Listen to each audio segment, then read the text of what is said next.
Alrighty, here is the Dodge Dakota. It's kind of infamous. That strap is there because it had to be towed home. And I'll show you the supposedly bulletproof Mercedes-Benz engines that I've been fooling with here lately. There's the one that's in it, and it is blown up. These are supposed to be indestructible, but for some reason I have tore up 2 of them in the last year. Not in this truck, but you can see it was full of oil. But it let go on me right before Christmas. I was about 80 miles away from home. It was pretty convenient. I had to call somebody, come get the wrecker and come and get me. My cousin Dwayne come and got me. I about froze to death. But anyway, for engine is supposed to be indestructible. This one only had 143,000 miles on it. That's the reason I put that motor in it. I thought we could run this truck for years. Didn't even get a year out of it. But anyway, I don't know whether I'm gonna sell it or put another motor in it. It's definitely gonna wait. It's definitely gonna wait. That red square body back there runs and drives. Frame's gone, and I bought another square body frame. You can see it out there behind my Ford. It's a good dually bed on it. We can just simply weld those 2 together and pretty much make a truck. Probably do that in a week. But anyway, back to the Dakota. It's down, and which is inconvenient. It's my daily. I enjoyed driving the thing because I could pretty much drive it for nothing, burning on used engine oil. But people say their used engines are indestructible. Well, the thing would barely pull itself because it wasn't like I was hot rodding it. And as you can see, it was full of oil. Just decided to let go.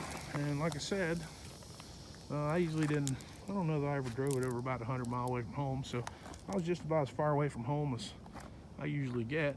And it decided to let go on a cold day right before Christmas. And for those of you that don't spend any winters in the state of Ohio, it gets pretty damn cold around here in December. But anyhow, that's where it's at. Probably be some videos later of me pulling the engine and swapping it out if I ever find one that's reasonable. All these people want, stupid money for them old Mercedes, and they're really not worth it. When you get one, it's usually got so many issues with the car itself that it costs more to fix it than the car's worth. Finding one that's not 300,000 miles and one that's not $3,000 is kind of where I'm at. Or I find a cheap one that's under 200,000 miles before I swap the motor would be best. I hate to put something in there that's already wore out, which they quit making them. The ones that we want to use probably 88, 89. They started making a lot of changes on them.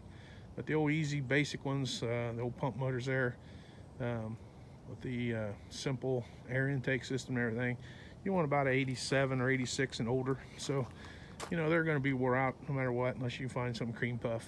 And that one there had set it was in a 300D, and a tree had fell on it, so it set for several years. And that might be what happened to the engine. There might have been rust in there, even though when I got it running, I changed the oil and filter. If there was rust inside the engine or whatever, who knows. But it didn't start knocking and slowly let go. I went maybe 200 feet at 55 mile an hour. It went from clickety-click to bang in just a matter of a few seconds. So, and I was only running 55 mile an hour. So I don't know what happened to it. But anyway, indestructible? No. Good little efficient engine? I think so. I think the first one I had is on one of my first videos. It's a white 300D in 91. It was pretty quick, but some kids had it and ran the hell out of it, so can't really fault that. This one here had been setting for several years, so I don't know, maybe I can't fault that one either. But You know, I'm not butthurt over it. I'll just put a motor in it and go on. But it's down, and it's winter, and I'm not fooling with it until warm weather. So thanks for watching. Like and subscribe if you can.